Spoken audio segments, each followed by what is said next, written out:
Jo crec que no hi ha, i és evident perquè ens ho veiem i perquè en tot cas ho hem escrit, no hi ha cap lema de campanya més directe, més expressiu i que d'alguna manera més està recollint el que volem i el que pretenem, que és el que presenta la nostra coalició, els nostres drets i la nostra voluntat.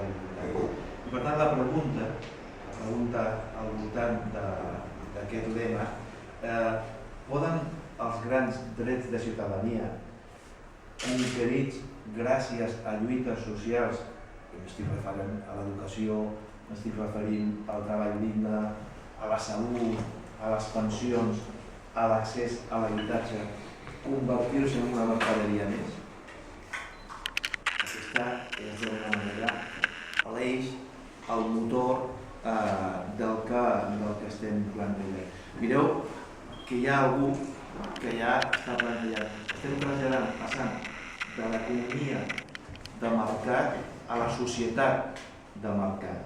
Per tant, convertir drets en mercaderies, que és el que aquestes polítiques, si més no en els últims anys, de la Unió Europea, directives o de la pròpia Troika, és el que estan plantejant. I cal reconèixer una cosa, que ens estan guanyant la batalla.